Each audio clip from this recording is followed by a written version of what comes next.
Alright, so this is the second lecture in the Polity Previous Year Questions lecture series, where we are discussing previous year questions of Indian polity for civil services prelims examination. If you haven't watched the previous video, the link is in the description. As already discussed, looking at the questions gives us a perspective of the kind of questions that are asked, the depth with which we need to cover a topic, and most importantly, how to approach the answer. We'll continue our journey with the year 2017, in which some 22 questions were asked. In case if you want to attempt a question yourself, then please pause the video before the concerned explanation starts, and in that case, do not forget to share your score in the comment box. Without any further ado, let's get started with the first question. And the first question is, consider the following statements. Statement 1. In the election for Lok Sabha or State Assembly, the winning candidate must get at least 50% of the votes polled to be declared elected. Statement 2. According to the provisions laid down in the Constitution of India, in Lok Sabha, the Speaker's post goes to the majority party and the deputy speakers to the opposition. Which of the statements given above are correct? Option A, 1 only. Option B, 2 only. Option C, both 1 and 2. Option D, neither 1 nor 2. And the correct option is option D, neither 1 nor 2. Statement 1 is incorrect, as we have first past the post system in India, where the candidate securing the maximum vote wins irrespective of vote share.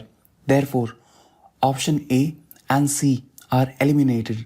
In such a case, one of the remaining two options must be chosen, as the probability of securing positive marks is significantly higher. Coming back to statement 2, which is also wrong, as there are no such provisions mentioned in the Constitution. It's just a convention. Therefore, the correct option is option D. Moving on, right to vote and to be elected in India is option A, fundamental right. Option B, natural right. Option C, constitutional right. Option D, legal right. And the correct option is option D, legal right. The Constitution under Article 325 and 326 provides universal suffrage and adult suffrage respectively, which simply means the right to become a voter. Therefore, the right to become a voter is indeed a constitutional right, but the right to vote is a right under Representation of People's Act. Therefore, right to vote, being under RPA, is a statutory or legal right. And for those of us who are not yet convinced, please understand that the difference between right to become a voter and the right to vote is similar to as filling up the prelims form, which just allows us an attempt at prelims but does not necessarily guarantee the right to be an IAS officer. Next question. Consider the following statements. Statement 1. The Election Commission of India is a 5-member body. Statement 2. Union Ministry of Home Affairs decide the election schedule for the conduct of both general elections and by-elections. Statement 3. Election Commission resolves the dispute relating to splits, mergers of recognized political parties. Which of the statements given above are correct? Option A, 1 and 2 only. Option B, 2 only. Option C, 2 and 3 only. Option D, 3 only. And the correct option is option D, 3 only. With this, let us ace the elimination method. This is one of the multi-statement questions where with one statement we can eliminate 3 options to arrive at the correct option. And that statement here is the statement 2, as it is the Election Commission of India which decides the election schedule for both general as well as by-elections. And with this, we eliminate all the first 3 options containing the second statement to arrive at option D as the correct option. Moving on with the next question. In India, judicial review implies option A, the power of the judiciary to pronounce upon the constitutionality of laws and executive orders. Option B, the power of the judiciary to question the wisdom of the laws enacted by the legislatures. Option C, the power of the judiciary to review all the legislative enactments before they are assented to by the President. Option D, the power of the judiciary to review its own judgments given earlier in similar or different cases. And the correct option is option A. A straightforward definition-based question, definition from the book Lakshmikant itself. Judicial review is the power of the Supreme Court to examine the constitutionality of legislative enactments and executive orders, making option A as the most appropriate option. Next question. Which of the following are not necessarily the consequences of the proclamation of the President's rule in a state? Statement 1. Dissolution of the State Legislative Assembly. Statement 2. Removal of the Council of Ministers in the state. Statement 3. Dissolution of the local bodies. Select the correct answer using the code given below. Option A, 1 and 2 only. Option B, 1 and 3 only. Option C, 2 and 3 only. Option D, 1, 2 and 3. And the correct option is the option B, 1 and 3. Most of us are aware of the consequences of the President's rule that shall necessarily happen. Example, dismissal or removal of the state executive, that is the Council of Ministers headed by the Chief Minister. As removal of Council of Ministers is something that shall necessarily happen, which is statement 2 here.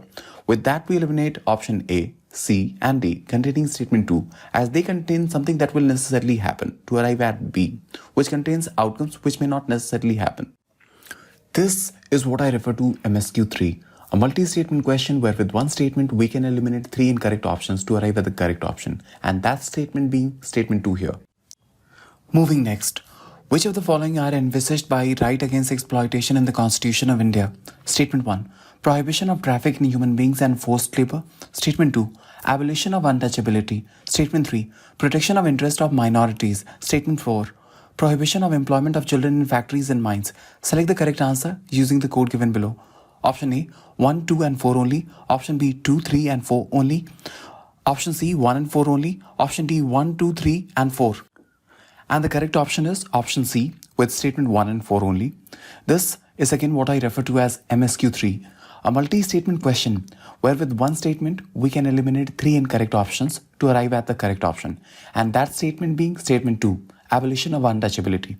As under Article 17, abolition of untouchability is a provision under right to equality. Therefore, eliminating option A, B and D as they include statement 2 to arrive at C with statement 1 and 4 only as the correct option. Next question. Out of the following statements, choose the one that brings out the principle underlying the cabinet form of government. Option A. An arrangement for minimizing the criticism against the government whose responsibilities are complex and hard to carry out to the satisfaction of all. Option B. A mechanism for speeding up the activities of the government whose responsibilities are increasing day by day. Option C. A mechanism for parliamentary democracy for ensuring collective responsibility of the government to the people. Option D. A device for strengthening the hands of the head of the government whose hold over the people is in a state of decline. And the correct option is option C. This is a straightforward definition-based question, and by definition a parliamentary form of government is a responsible government where the government is responsible to the legislature. Therefore, option C, a mechanism of parliamentary democracy for ensuring collective responsibility of the government to the people, is the correct option. Next question. Which of the following is not a feature to the Indian federalism? Option A, there is an independent judiciary in India. Option B, powers have been clearly divided between the centre and the states. Option C, the federating units have been given unequal representation in the Rajya Sabha. Option D, it is the result of an agreement among the federating units. And the correct option is option D. Indian Federation is not an agreement among the states like the American Federation, as mentioned by Dr. Ambedkar and given in chapter 5 of the book Lakshmikant. Therefore, option D is the correct option, as Indian Union is not a result of any agreement among the states, but the states have been carved out of the Union only for administrative convenience. Next question. Which of the following statements are true of the fundamental duties of an Indian citizen? Statement 1. A legislative process has been provided to enforce these duties. Statement 2. They are correlative to legal duties. Select the correct answer using the code given below. Option A, 1 only. Option B, 2 only. Option C, both 1 and 2. Option D, neither 1 nor 2. And the correct option is option D, neither 1 nor 2. Statement 1 is incorrect, as neither DPSPs nor the fundamental duties are enforceable in a court of law. With statement 1 being wrong, option A and C both are eliminated. Now at this stage, one of the remaining options must be chosen. As already discussed, possibility of securing positive marks is significantly higher. Now statement 2 is also incorrect, as when fundamental duties are already not legally enforceable, therefore cannot be correlated to legally enforceable legal duties. Moving next, which one of the following objectives is not embodied in the preamble of the Constitution of India? Option A, liberty of thought. Option B, economic liberty. Option C, liberty of expression. Option D, liberty of belief. And the correct option is option B, economic liberty. Questions such as these can be best answered when the preamble is already memorized, also hinting at another must-memorize topic before prelims. The preamble clearly mentions liberty of thought, expression, belief, faith and worship. Therefore, odd one out here is economic liberty. Next question. Democracy's superior virtue lies in the fact that it calls into activity, option A, the intelligence and the character of ordinary men and women. Option B, the methods for strengthening executive leadership. Option C, a superior individual with dynamism and vision. Option D, a band of dedicated party workers. And the correct option is option A, the intelligence and character of ordinary men and women.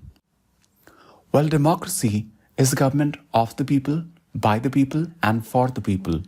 Now, to form this government of the people, what is best called into activity out of the four is the intelligence and character of the ordinary people like us to make the government formed, the government by the people and of the people. Democracy calling into activity the intelligence of men and women to form the government of the people is somewhat similar to our video calling into activity your support. To hit that like button if you find this work helpful in any manner. Okay, that's been it for part 1 Indian Polity Previous Year Questions 2017. Do let me know your score and thoughts in the comment section below. Thanks a lot for watching and I'll catch you in the next part.